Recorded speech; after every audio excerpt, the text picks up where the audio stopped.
This week we head into Solomon's Island to spend a few days running errands, tackling an essential repair, and we have an exciting announcement. So fans are important. We have roughly 10 of them on this boat. They all started to fail at about the same time. So when you have 10 of them, that adds up to be quite a bit of money. These Caframo fans, they are the model 747 or 757. They're the ones that have the switch on the back that has 2 speeds. There's no cage.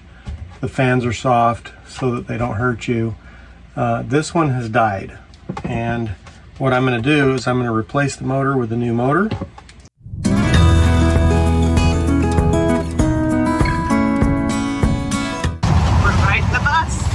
From Solomon's Island, it's a short walk to catch a bus that will take you into California, Maryland, where you can find all of the stores and restaurants that you may have been missing as you cruise the ICW. I wandered through Hobby Lobby while Todd visited Harbor Freight. We got groceries at Walmart, and our buddy boat grabbed a wagon like ours at Dick's Sporting Goods. A short walk from the public dinghy dock in Solomon's will take you to a West Marine and a gas station with a propane tank exchange. What are you up to? Oh, and periodically you got to clean off the blades of the fans because they pick up all the lint and dust in the boat and they kind of spread it around and get stuck in the blades. So clean them off every now and then.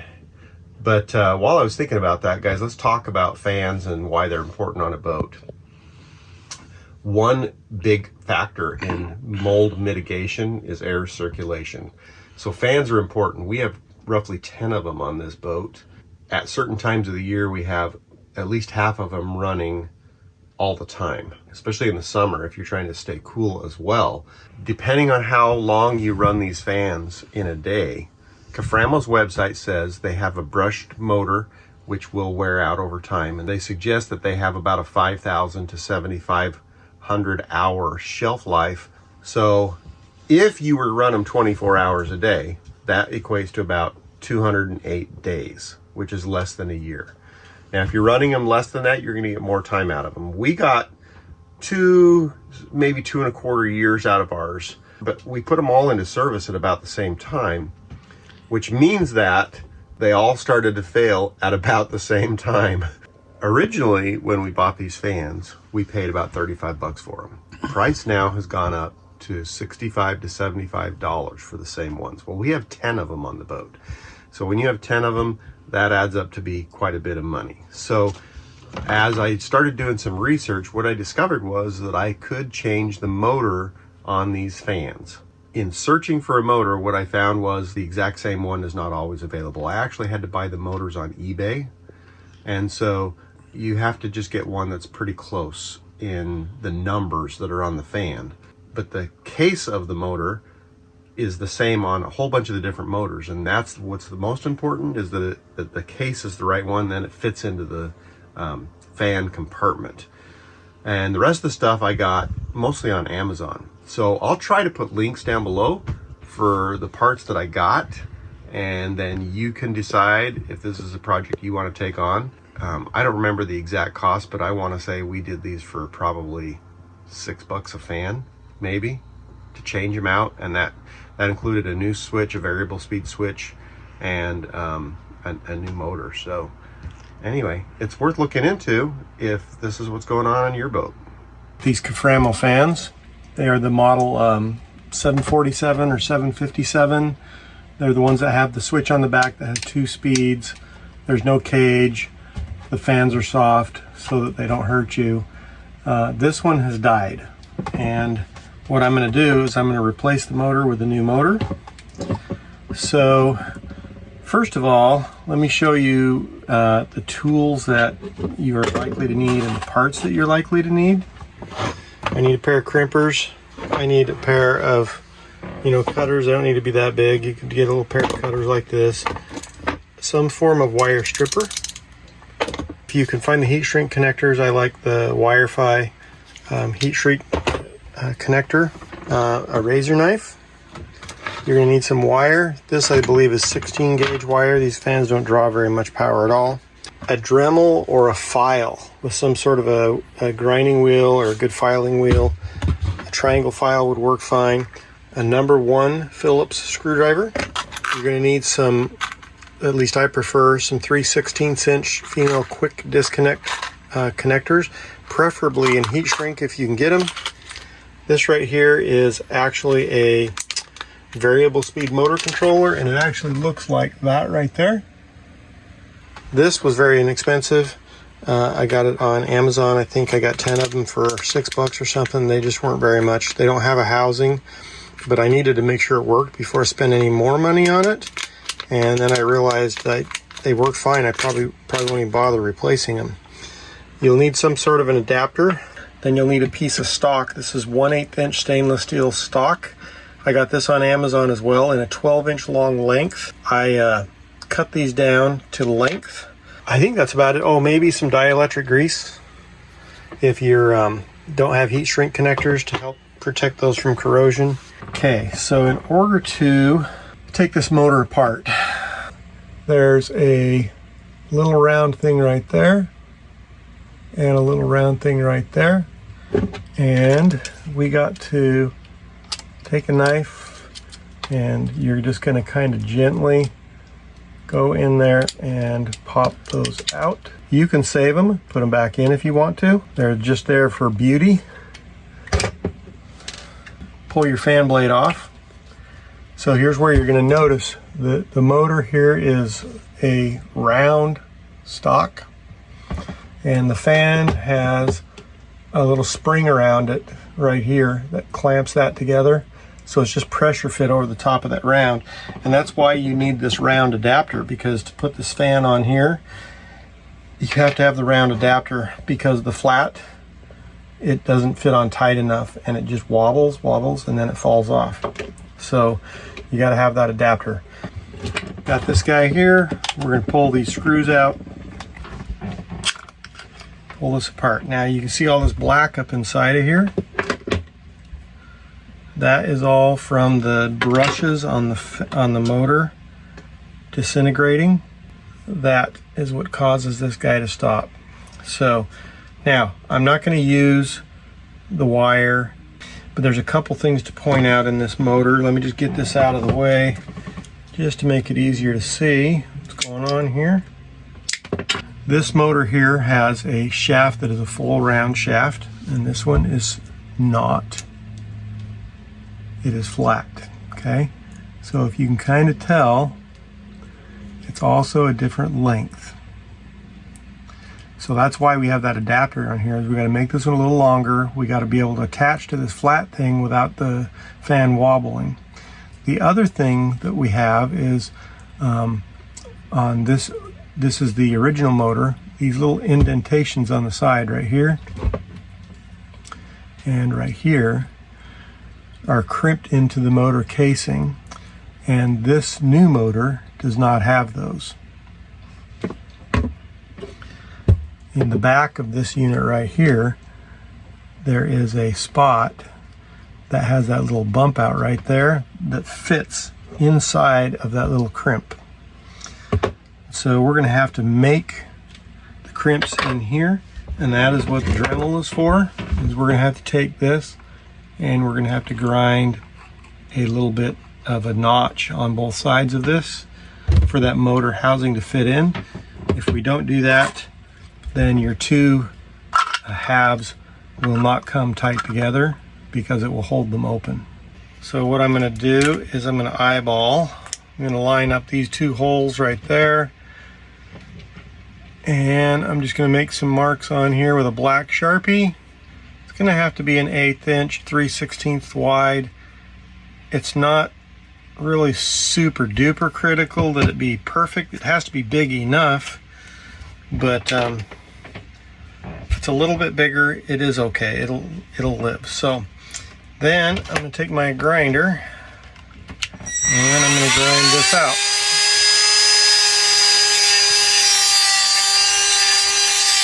Make sure you wear safety glasses.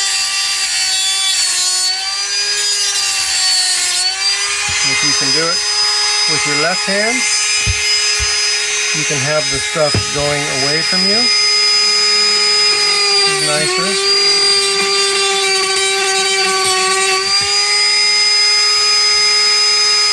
One side done.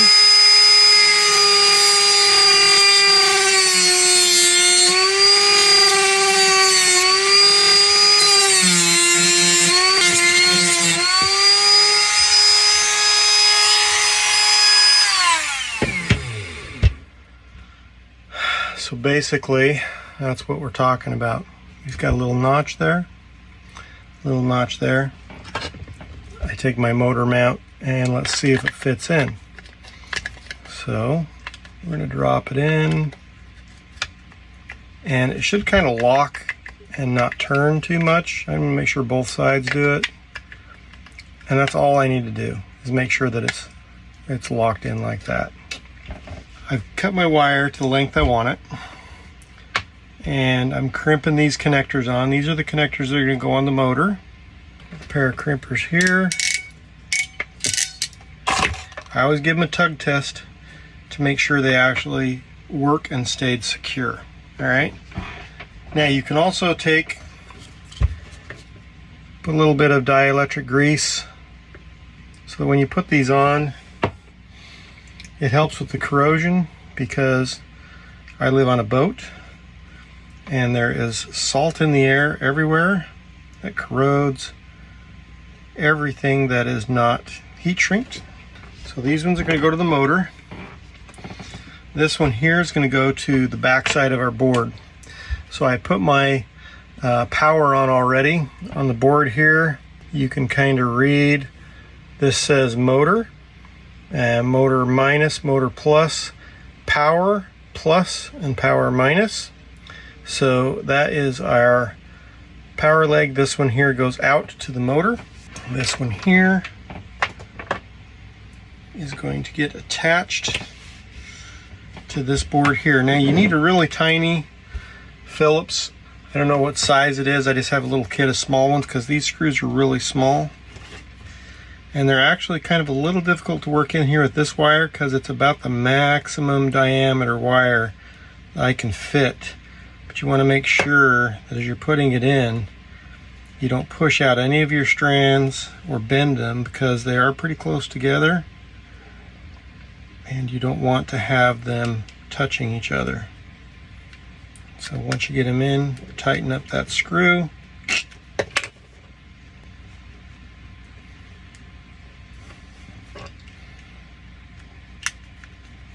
Now, this is a functional unit. This is not for beauty. If you're doing this in something that you want to have these all be beautiful and hidden, work out how you're going to do that. This is just showing you how to hook them up, okay? Alright, so I'm all set now with this pigtail. This pigtail goes to my power supply. These ones here go to my motor, so I'm going to set those aside. The next thing is, in order to keep these as quiet as you can from rattling, steal this little rubber piece, if you can, off of the one motor. Try to put it back on the other motor, the new motor, in roughly the same place, if it'll stick. Sometimes the self-sticky on them is gone. Yeah, this one peeled off. Put that on. It doesn't have to stick super duper well, because once it's compressed in there, it ain't gonna move, but just something to hold that in place. So the next thing I'm gonna do is I'm gonna drop this in here. Doesn't matter which direction I go. And I want to slide this on and visually look at how much room I have. I got this little plastic layer right there. And so I want to give myself just a little bit of extra space. So I'm just going to kind of visualize that, see what that is. And then these screws are really, really tiny. This little kit came with the screws.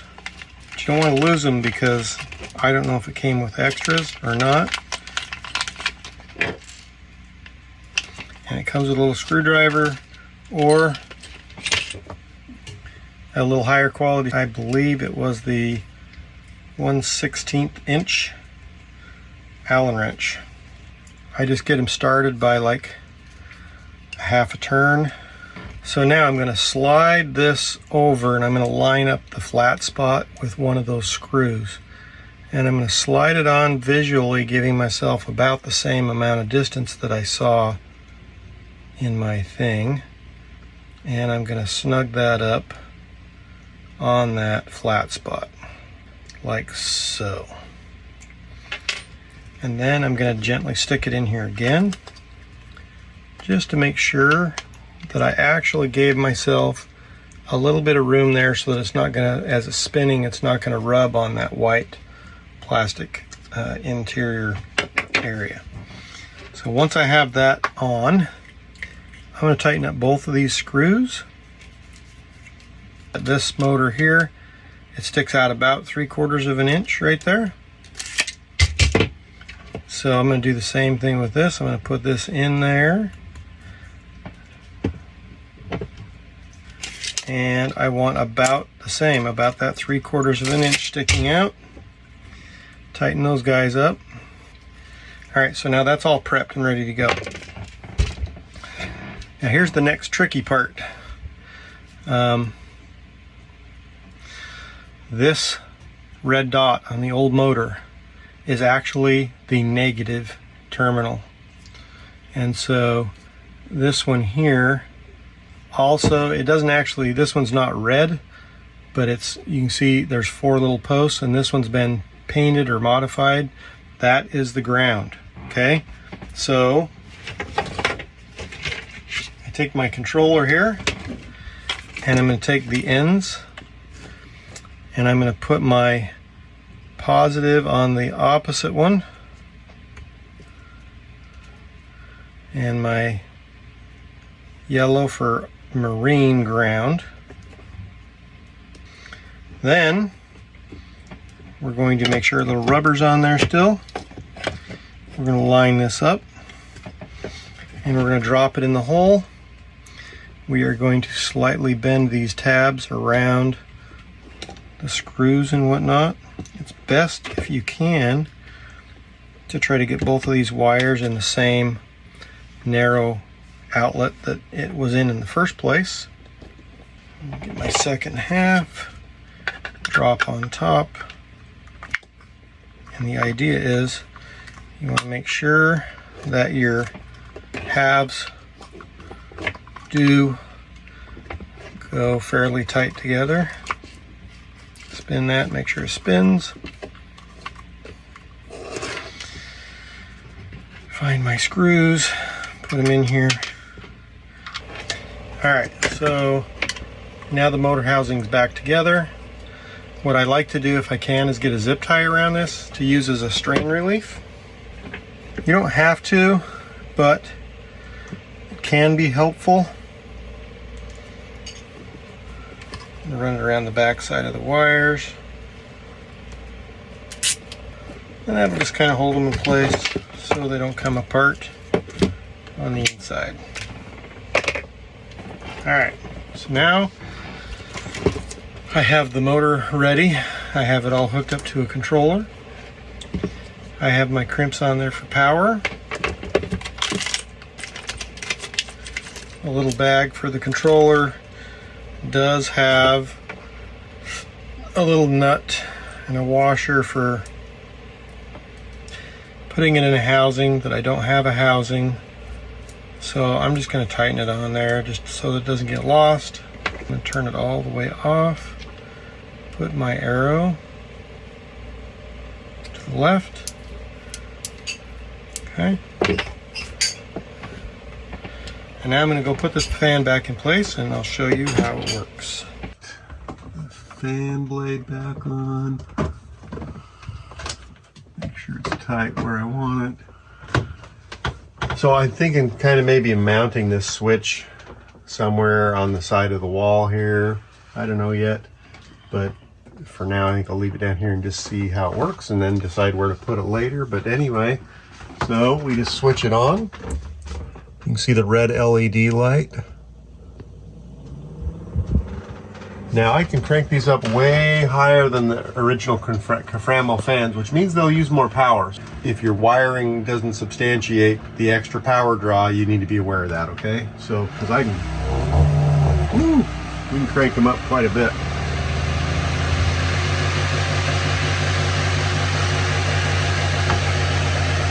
Oh, it's hard to keep my face in there. It just wants to snap my head back. Anyway, that's it, man. That's how you change a motor in a Caframo fan. Put a variable speed switch on it. What are you doing? are you doing?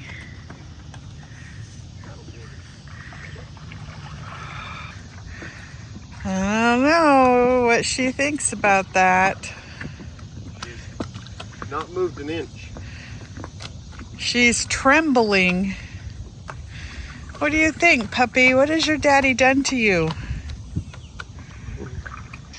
She does not look like she thinks that's fun. I think that she would get used to it. Well, the only way she would get used to it is to keep doing it. Right?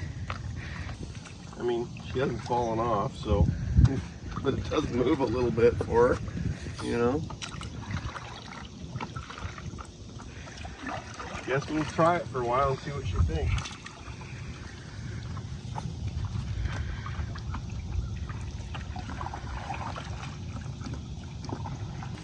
When we came in here, it was very busy. And now we have our buddy boat, Nova Star, Ikigai. These guys are from New Zealand and they bought their boat here in the States. Todd is taking his turn on the paddleboard. I'm supposed to be doing that every day, but I'm in the middle of working. That's one of the challenges. Like my brain, when I wake up, I start like having all the things I need to do today, and I get up and I start working. And Todd's still sleeping. But then I'm in the middle of something and I don't really want to stop what I'm doing and go get on the paddleboard, because it feels like once I stop what I'm doing and get on the paddleboard, and then you get back on the boat and you shower and you do all the things, and then there's something else, and then I never get back to the work that I need to do. So you might ask, what kind of work do I do? So I'm the one that does all the editing on our videos, but as a result, I also answer all of your emails and talk to you on Messenger and Instagram, and we get a lot of the same questions over and over again. So Todd and I thought that it would be a good idea for us to sit down and create a guide that answers these questions. So they're kind of divided by topic. There's a link in the description below so that you can find those guides. But it occurred to me, so many of you have said, well, if I had a Todd. So you can now have a Todd. You can hire him by the hour for a consultation, or you can hire us by the month to mentor you and help you get out on your boat and answer all the questions that you need to get started as liveaboards and do it safely and have a good time. So those links are in the description below. Yeah, if I just had a net, I could have lunch.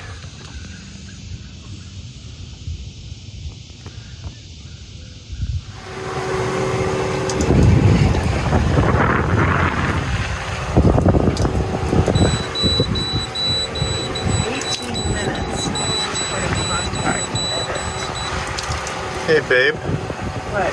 I know you're trying to deal with a dangerous AIS target, but tell me about your sailing experience today.